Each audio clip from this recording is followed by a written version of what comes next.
السلام علیکم رحمۃ اللہ، کیسے ہیں آپ؟ امید کرتی ہوں آپ خیریت سے ہوں گے۔ آج ہم سورہ رعد پارہ نمبر 13 کا رکوع نمبر 8 پڑھیں گے انشاءاللہ تعالی۔ شروع کرتے ہیں اللہ کے نام سے۔ اعوذ باللہ من الشیطان الرجیم، بسم اللہ الرحمن الرحیم۔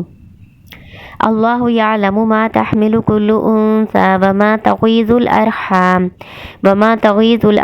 وما تزداد وکل شیء عندہ بمقدار۔ اللہ یعلم، اللہ جانتا ہے، ما تحمل جو اٹھاتی ہے، کل انثی ہر مادہ، وما تغیض اور جو گھٹاتے ہیں، ارحام رحم، وما تزداد اور جو زیادہ کرتے ہیں، وکل شیء اور ہر چیز، عندہ پاس اس کے، بمقدار ایک اندازے کے ساتھ ہے۔ اللہ تعالیٰ کہہ رہے ہیں کہ اللہ تعالیٰ کو ہر مادہ کا پتہ ہے، ہر مادہ جاندار، چاہے وہ جانور ہے، انسان ہے، جن ہے، جو کوئی بھی ہے، ان کی مادہ کے رحم میں کیا ہے، اللہ تعالیٰ کو خوب اس کا معلوم ہے۔ اس کے علاوہ وہ نر ہے، رحم مادر میں وہ جو جاندار ہے وہ نر ہے، مادہ ہے، خوبصورت ہے یا کس طرح کا ہے، اچھا نیک ہوگا، جنتی ہوگا یا دوزخی ہوگا، کتنی عمر ہوگی، کتنا رزق ہوگا، یہ ساری باتیں اللہ تعالیٰ کے علم میں ہیں۔ پھر آگے اللہ تعالیٰ کہہ رہے ہیں کہ رحم جو کچھ گھٹاتے ہیں اور جو کچھ بڑھاتے ہیں وہ بھی اللہ کے علم میں ہے۔ حمل کی مدت جو ہے نا، عام طور پر تو 9 مہینے ہوتی ہے، لیکن کبھی زیادہ بھی ہو جاتی ہے، 10 ماہ بھی ہو جاتی ہے اور کبھی کم بھی ہو جاتی ہے۔ 6 ماہ کم از کم حمل کی مدت ہے، 6، 7، 8، 9 اور 10 ماہ تک حمل کی مدت ہے۔ اللہ کو معلوم ہے کہ کس جاندار نے کتنی دیر تک رحم مادر میں رہنا ہے، کم رہنا ہے یا زیادہ رہنا ہے۔ اللہ کا ایک اندازہ مقرر ہے، اس کے مطابق سب کچھ ہوتا ہے۔ عالم الغیب والشہادۃ الکبیر المتعال، عالم جاننے والا ہے، فاعل ہے۔ عالم الغیبی جاننے والا ہے غیب کا، وشہادہ اور ظاہر کا۔ غیب پوشیدہ باتوں کا علم ہوتا ہے اور شہادہ جو ظاہر ہوتا ہے، اللہ تعالیٰ دونوں کا جاننے والا ہے۔ کبیر بہت بڑا ہے، مبالغے کا صیغہ ہے۔ متعال یہ بھی مبالغے کا صیغہ ہے، بہت بلند ہے۔ اللہ تعالیٰ کے یہ نام ہے، اللہ تعالیٰ کے نام جو ہے نا مبالغے کے صیغے میں آتے ہیں، تو اس لیے اس کا ترجمہ کرتے ہوئے بھی بہت بڑا، بہت بلند ایسے کرنا ہے۔ سواء منکم من اسر القول، سواء منکم برابر ہے تم میں سے، من اسر القول جو چھپا کر کہے بات کو، ومن جہر بہ اور جو کوئی بلند آواز سے کہے اس کو، ومن هو مستخف باللیل وسارب بالنہار، ہوا وہ، من ہوا اور وہ جو، مستخفم چھپنے والا ہے، فاعل ہے، ٹھیک ہے۔ مستخفیون تھا، یا اس میں سے حذف ہو چکی ہے، مستخفن چھپنے والا ہے، باللیلی رات کو، رات کی تاریکی میں، یعنی چھپنے والا ہے جو نظر نہیں آتا، وہ بھی اللہ کو معلوم ہے۔ وصارب بالنہار اور وہ جو چلنے والا ہے دن میں، بازائدہ ہے، جو دن میں چلنے والا ہے، یعنی دن کی روشنی میں ظاہر نظر آتا ہے، باہر نکلتا ہے، واضح ہے، وہ بھی اللہ کے علم میں ہے، اور جو رات کی تاریکی میں نکلتا ہے اور کسی کو معلوم نہیں ہوتا، تاریکی میں چھپا ہوتا ہے، وہ بھی اللہ کے علم میں ہے۔ تو اللہ کے لیے سب برابر ہیں، کوئی بلند آواز سے کوئی بات کہے یا پوشیدہ کہے یا چھپا ہو یا ظاہر ہو، اللہ کے لیے سب برابر ہیں۔ اللہ تعالیٰ تو آدمی اور اس کے دل کے درمیان حائل ہے، کوئی خیال دل میں آتا ہے اللہ کو پہلے معلوم ہوتا ہے وہ۔ لَهُ مُعَقِّبَاتٌ مِّن بَيْنِ يَدَيْهِ وَمِن خَلْفِهِ يَحْفَظُونَهُ مِنْ أَمْرِ اللَّهِ، لہو اس کے لیے یعنی انسان کے لیے، معقبات باری باری ایک دوسرے کے پیچھے آنے والے فرشتے ہیں، من بین یدیہ و من خلفہ اس کے آگے سے اور اس کے پیچھے سے، یحفظونہ وہ حفاظت کرتے ہیں اس کی یا نگرانی کرتے ہیں اس کی، من امر اللہ اللہ کے حکم سے۔ معقبات، معقبت ان کی جمع ہے، معقبت عقب پیچھے کو کہتے ہیں، یعنی ایک دوسرے کے پیچھے آنے والی فرشتوں کی جماعت۔ 2 فرشتے ہیں جو اللہ کی طرف سے مقرر ہیں، جو صبح اور شام کو ان کی ڈیوٹیاں چینج ہوتی ہیں۔ صبح والے فرشتے شام تک انسان کا نوٹ کیا ہوا اعمال نامہ لے کر اللہ کے پاس جاتے ہیں عصر کے ٹائم، اور جو عصر کے ٹائم فرشتے آتے ہیں نا، وہ فجر کے ٹائم لے کے جاتے ہیں انسان کا لکھا ہوا سارا اعمال نامہ۔ تو اس طرح یہ باری باری آتے جاتے رہتے ہیں۔ اس کے علاوہ یا فضونہ کا مطلب حفاظت کرنا بھی ہوتا ہے۔ اللہ کی طرف سے انسان کی حفاظت کے لیے فرشتے مقرر ہیں، وہ انسان کی حفاظت کرتے رہتے ہیں۔ کوئی بھی پریشانی جو انسان کو نہیں پہنچنی، اس کی تقدیر میں نہیں لکھی ہوئی، تو وہ اس تک نہیں پہنچ سکتی، وہ فرشتے اللہ کے حکم سے حفاظت کرتے ہیں۔ لیکن جو تقدیر میں لکھی ہوتی ہے نا پریشانی، مصیبت، وہ تو اس کو پہنچ کے رہنی ہوتی ہے، اس میں پھر فرشتے اللہ کا حکم مانتے ہیں، اللہ کے حکم کے تابع ہیں۔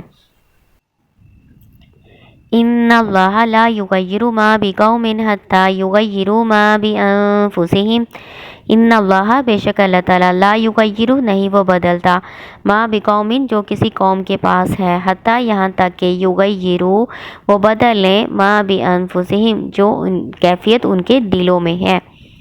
اللہ تعالیٰ کہہ رہے ہیں کہ اللہ تعالیٰ نے اگر کسی انسان کو کوئی فضیلت دی ہوتی ہے، کوئی نعمت دی ہوتی ہے، تو اللہ تعالیٰ کی شان کے لائق نہیں ہے کہ اللہ تعالیٰ اس سے وہ چھین لے، بلکہ انسان ناشکریاں کرتے ہیں، اللہ تعالیٰ کی نافرمانیاں کرتے ہیں، جس کی وجہ سے وہ نعمت ان سے چھین جاتی ہے۔ یعنی کہنے کا مطلب یہ ہے کہ انسان اپنے گناہوں کی وجہ سے نا اللہ تعالیٰ کی نعمتوں کو ضائع کر دیتا ہے۔ اللہ تعالیٰ کے انعامات کا مستحق بننے کے لیے ضروری ہے کہ گناہوں سے پھر اجتناب کیا جائے، ناشکری نہ کی جائے۔ تبدیلی کا مطلب یہی ہے کہ قوم گناہوں کو چھوڑ کر اللہ کی اطاعت والا راستہ اختیار کر لے، تو پھر ان کی نعمتیں جو ہے نا وہ ضائع نہیں ہوں گی۔ شکر کا مطلب یہی ہے نا، زبان سے بھی شکر ادا کرنا ہے، لیکن عمل سے بھی شکر ادا ہونا چاہیے نا۔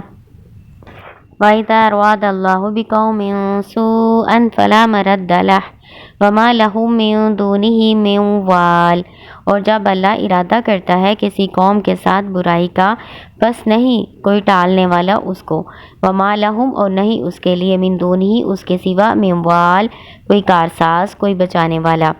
اللہ تعالیٰ کہہ رہے ہیں کہ اگر کوئی قوم اللہ تعالیٰ کے عذاب کی مستحق ہو جاتی ہے تو پھر اللہ تعالیٰ کا عذاب اس سے ٹالا نہیں جاتا۔ فلا مردہ بس نہیں کوئی ٹل سکتا، کوئی بھی اس کو نہیں ٹال سکتا، بدلہ نہیں وہ کرتا، اللہ کی طرف سے پھر ان کو کوئی بچانے والا نہیں ہوتا۔ لا مردہ، یہ مردہ کے اوپر زبر لگی ہوئی ہے نا، تو اس لیے یہ لا جو ہے نا لا نفی جنس ہے، یعنی کوئی بھی ایسی چیز نہیں ہے جو اللہ تعالیٰ کے آئے ہوئے عذاب کو ٹال سکے۔ والذی وہ ذات وہ جو یریکم البرقہ تمہیں دکھاتا ہے بجلی، خوفاً خوف کے لیے، وطمعاً اور امید، وینشئ السحاب الثقال اور وہ چلاتا ہے بادل بوجھل۔ اللہ تعالیٰ کہہ رہے ہیں اللہ وہ ذات ہے جو تمہیں بجلی کی دکھاتا ہے، بجلی کی چمک کیوں دکھاتا ہے؟ اللہ تعالیٰ مطلب کہ بارش کی اللہ تعالیٰ نوید سناتا ہے بجلی کے ذریعے، لوگوں کو پتہ چلتا ہے کہ اب بارش ہوگی، تو کچھ لوگوں کو اس سے امید بھی ہوتی ہے، خوف بھی ہوتا ہے۔ خوف کس بات کا؟ کہ بارشیں زیادہ نہ ہو جائیں، بے وقت نہ ہو جائے، ہے نا، پریشانی ہوتی ہے۔ اسی طرح مسافر کو خراب موسم میں پریشانی ہوتی ہے۔ اور امید کس بات کی ہوتی ہے؟ کہ خشک سالی ہے، اگر کہیں پہ پانی کی ضرورت ہے تو وہاں پہ بارش برسے گی تو ان کو خوشحالی کی امید ہوتی ہے۔ تو دونوں ہی باتیں ہوتی ہیں، اللہ تعالیٰ یہاں بیان کر رہے ہیں۔ وَيُسَبِّحُ الرَّعْدُ بِحَمْدِهِ وَالْمَلَائِكَةُ مِنْ خِیفَتِهِ، وَيُسَبِّحُ الرَّعْدُ اور تسبیح بیان کرتی ہے رعد کڑک، بِحَمْدِهِ ساتھ اس کی حمد کے، وَالْمَلَائِكَةُ اور فرشتے، مِنْ خِیفَتِهِ اس کے خوف سے، یعنی اللہ تعالیٰ کے خوف سے، وَيُرْسِلُ الصَّوَاعِقَ اور وہ بھیجتا ہے کڑکوں کو، بجلیوں کو، فَيُصِیبُ بِهَا پھر وہ ڈال دیتا ہے اس کو، مَن یشاء جس پر وہ چاہتا ہے۔ یصیب کا مطلب پہنچانا، چاہنا، گرانا، یعنی وہ ان بجلیوں کو، ان کڑکوں کو جس پر چاہتا ہے گرا بھی دیتا ہے۔ وَهُمْ اور وہ یجادلون فی اللہ جھگڑا کر رہے ہوتے ہیں اللہ کے بارے میں، وَهُوَ شَدِیدُ الْمِحَالِ اور وہ سخت قوت والا ہے، بہت زیادہ قوت والا ہے۔ محال ہم کہتے ہیں نا لا حول ولا قوت، یعنی اللہ تعالیٰ کہتے ہیں کہ اللہ تعالیٰ نہایت قوت والا ہے، اللہ تعالیٰ سے بڑھ کر کسی کی طاقت نہیں ہے۔ ترمذی کی حدیث کے مطابق ایک فرشتے کا نام رعد ہے، اس کے ہاتھ میں ایک کوڑا ہے جس کا نام برق ہے، وہ اس سے بادلوں کو ہانکتا ہے اور جہاں اللہ کا حکم ہوتا ہے وہ لے جاتا ہے۔ لہو دعوت الحق اسی کو پکارنا حق ہے، یعنی اللہ تعالیٰ کو ہی پکارنا چاہیے، کوئی بھی خوف ہو، کوئی بھی بات ہو، صرف اللہ تعالیٰ کو پکارنا صحیح ہے، کیونکہ اللہ ہی سب کی پکار سنتا ہے اور قبول فرماتا ہے۔ دعوت عبادت کے معنی میں ہے، یعنی اسی کی عبادت کرنا حق ہے اور صحیح ہے، اس کے علاوہ کوئی عبادت کا مستحق نہیں۔ یعنی یہاں پہ جو دعوت ہے نا، دعوت کا لفظ یہ پکارنے کے معنی میں بھی ہے جیسے کہ عام ہم استعمال کرتے ہیں، اور دوسرا اس کا مفہوم عبادت ہے، یعنی اللہ تعالیٰ ہی عبادت کے لائق ہے۔ والذین یدعون من دونہ، اور وہ جن کو پکارتے ہیں اس کے سوا، لا یستجیبون لہم، وہ نہیں ان کو جواب دے سکتے، بشیء کچھ بھی، الا مگر قباسط کفیہ، جیسا کہ پھیلانے والا اپنی ہتھیلیاں، الی الماء پانی کی طرف، لیبلغ فاہ تاکہ وہ پہنچ جائے اس کے منہ تک، وما ہوا ببالغہ، اور نہیں وہ پہنچنے والا اس تک، وما دعاء الکافرین الا فی ضلال، اور نہیں دعا یا پکار کافروں کی مگر گمراہی ہی، یعنی بیکار ہی۔ یہ ایک مثال اللہ تعالیٰ بیان کر رہے ہیں۔ یہاں میں نے آپ کو بتایا نا، دعوت جو ہے یہ عبادت کے معنوں میں ہے، یعنی جو اللہ کو چھوڑ کے کسی اور کی عبادت کرتے ہیں، کسی اور کو مدد کے لیے پکارتے ہیں، وہ تو ان کو کوئی جواب نہیں دے سکتے نا۔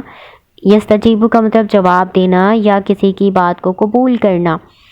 تو یہ مثال آگے اللہ تعالیٰ نے بیان کی ہے کہ جیسے کوئی اپنی ہتھیلیاں پھیلا کر بیٹھا ہو پانی کی طرف کہ پانی خود ہی اس کے منہ تک پہنچ جائے، تو ایسے تو نہیں ہو سکتا نا۔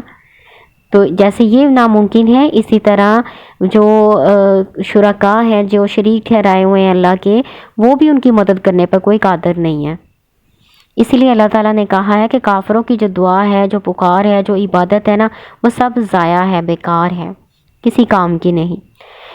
وَلِلَّهِ يَسْجُدُ مَن فِي السَّمَاوَاتِ وَالْأَرْضِ طَوْعًا وَكَرْحًا وَظِلَالُهُم بِالْغُدُوِّ وَالْآصَالِ، وَلِلَّهِ، اور اللہ کے لیے، یسجد سجدہ کرتی ہے ہر چیز، من جو، فی السماوات والارض جو آسمانوں اور زمین میں ہے، طوعا خوشی سے، وکرہن اور ناخوشی سے، وظلالہم اور سائے ان کے، بالغدو صبح کو، والآصال اور شام کو۔ اللہ تعالیٰ کہہ رہے ہیں ہر چیز اللہ کو سجدہ کرتی ہے۔ سجدے سے مراد کیا ہے؟ اللہ کی فرما بردار ہے، تابع دار ہے، اللہ تعالیٰ کی تسبیحات کرتی ہے۔ اور سجدے کا بھی ذکر ہے، سورج کے سجدے کا ذکر حدیث میں ہم پڑھ چکے ہیں کہ سورج جب بھی نکلتا ہے نا تو اللہ تعالیٰ سے اجازت طلب کر کے نکلتا ہے، اور جب غروب ہوتا ہے نا تو اللہ کے آگے سجدہ ریز ہوتا ہے، اللہ کے عرش کے نیچے غروب ہوتا ہے، سجدہ کرتا ہے، اور اگلے دن اللہ کی اجازت سے طلوع ہوتا ہے۔ اسی طرح جو سائے ہیں، یہ بھی ہم پڑھ چکے ہیں کہ سائے جو ڈھلتے ہیں یا بڑھتے ہیں، وہ اصل میں اللہ تعالیٰ کو سجدہ کر رہے ہوتے ہیں۔ تو سجدے کے کتنے مفہوم ہیں کہ اللہ تعالیٰ کے فرما بردار ہیں، اللہ تعالیٰ ان کے بارے میں پورا اختیار رکھتے ہیں، اور اس کے علاوہ وہ سچ مچ بھی تسبیح کر رہی ہے، ہر چیز تسبیح بھی کر رہی ہے اور سجدے بھی کر رہی ہے۔ کل من رب السماوات والارض قل اللہ، کل کہہ دیجئے، من رب السماوات والارض، کون ہے رب آسمانوں اور زمین کا؟ قل اللہ، کہہ دیجئے اللہ۔ اگر وہ کافر جواب نہیں دیتے تو آپ خود ان کو بتا دیجئے کہ اللہ تعالیٰ ہی زمین و آسمان کا پروردگار ہے۔ قل افاتخذتم من دونہ اولیاء لا یملکون لانفسہم نفعا ولا ضرا، کہہ دیجئے پھر کیا تم بناتے ہو اس کے علاوہ، یعنی اللہ کو چھوڑ کر، اولیاء مددگار حمایتی، لا یملکون نہیں وہ اختیار رکھتے، لانفسہم اپنے نفسوں کے بارے میں، نفعا ولا ضرا کسی نفع اور نہ کسی نقصان کا۔ تم اللہ کو چھوڑ کے ان لوگوں کو اپنا حمایتی بناتے ہو جو اپنے بارے میں بھی کسی نفع نقصان کا اختیار نہیں رکھتے۔ قل هل يستوي الاعمى والبصير، کہہ دیجئے کیا برابر ہو سکتے ہیں اندھا اور دیکھنے والا؟ ام هل تستوي الظلمات والنور، یا کیا برابر ہو سکتے ہیں اندھیرے اور نور، روشنی؟ ام جعلوا للہ شرکاء خلقوا کخلقہ فتشابہ الخلق علیہم، یا انہوں نے بنائے ہیں اللہ کے لیے شریک جنہوں نے تخلیق کی ہے اس کی، یعنی اللہ کی تخلیق کے مانند کوئی چیز، فتشابہ الخلق پس مخلوق مشتبہ ہو گئی، علیہم ان پر۔ قل اللہ خالق کل شیء وہو الواحد القہار، کہہ دیجئے اللہ ہی پیدا کرنے والا ہے ہر چیز کا، اور وہ واحد ہے، اکیلا ہے، قہار زبردست ہے، غالب ہے۔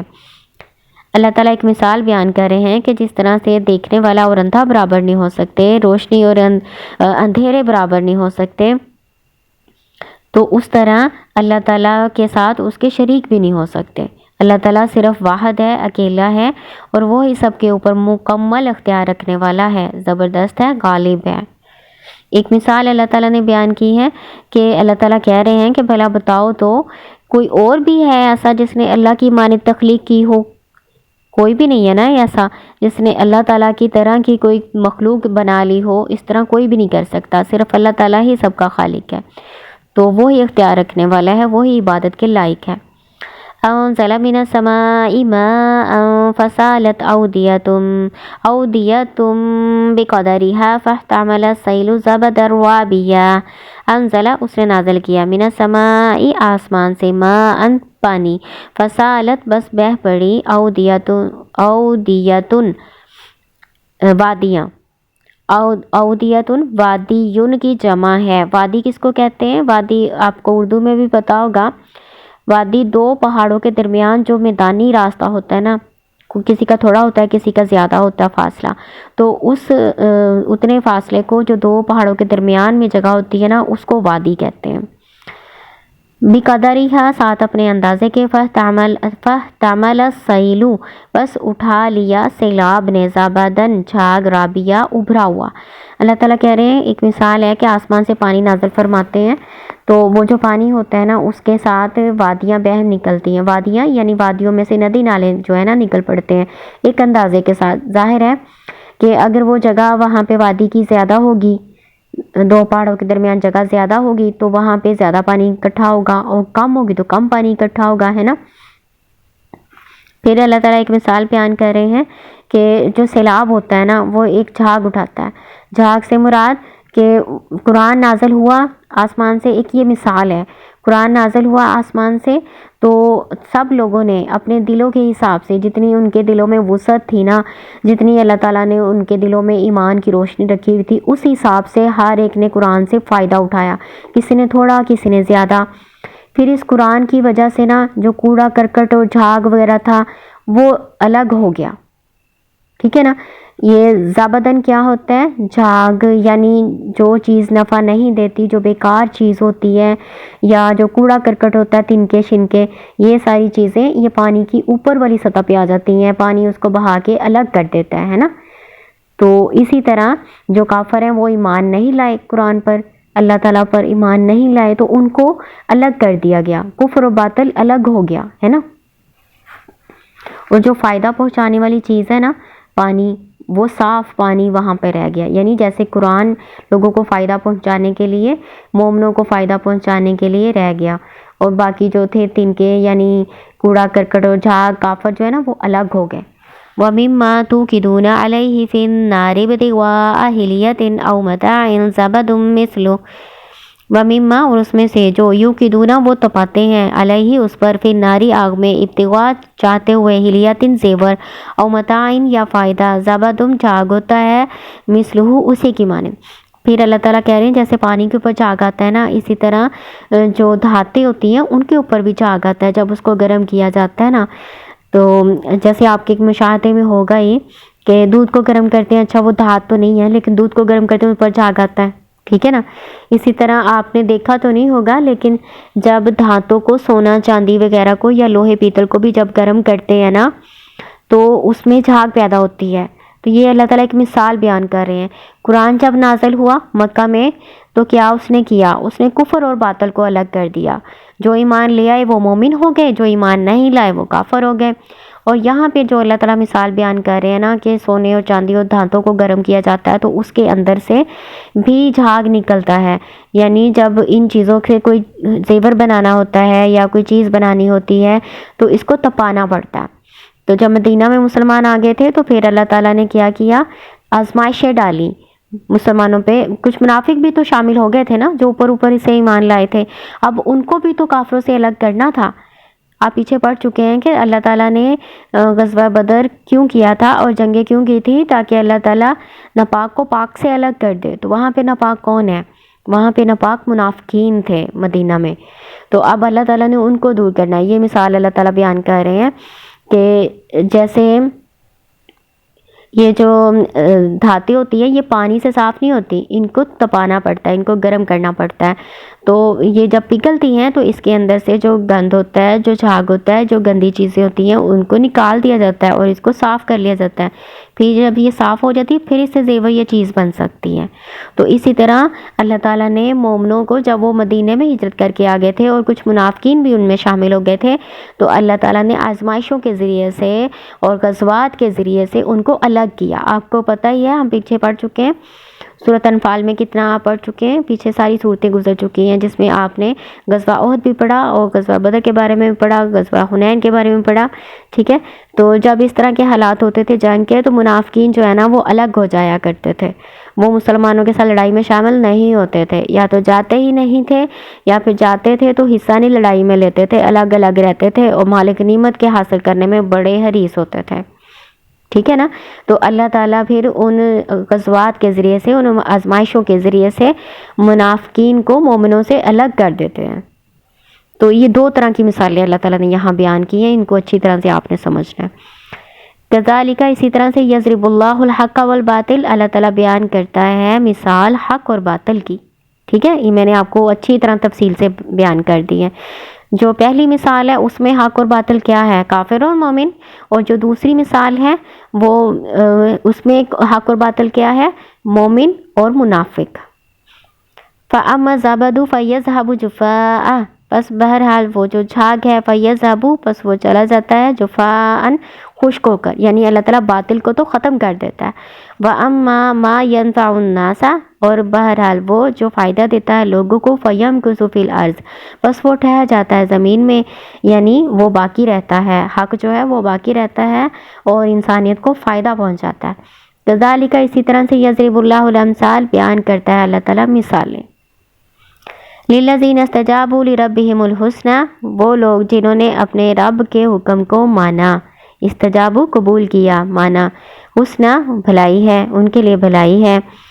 والذین لم یستجیبوا لہ، اور وہ لوگ جنہوں نے اس کے حکم کو نہیں مانا، لو ان لہم، اگر ہو ان کے لیے، ما فی الارض، جو زمین میں ہے، جمیعاً سارے کا سارا، ومثلہ، اور اس کی مانند، معہ ساتھ اس کے، لافتدوا بہ، وہ ضرور فدیہ دے دیں ساتھ اس کے، اولئک، یہی وہ لوگ ہیں، لہم، ان کے لیے، سوء الحساب، برا حساب ہے، ومأواہم جہنم، اور ٹھکانہ ان کا جہنم ہے، وبئس المہاد، اور بہت برا ٹھکانہ ہے۔ مہد بسترے کو کہتے ہیں، مہد آرام کی جگہ کو بھی کہتے ہیں، بچھونے کو بھی کہتے ہیں، اور ماں کی گود کو بھی کہتے ہیں، یعنی وہ جو ان کا ٹھکانہ ہوگا جہاں ان کو جانا پڑے گا نا، وہ بہت برا ہے۔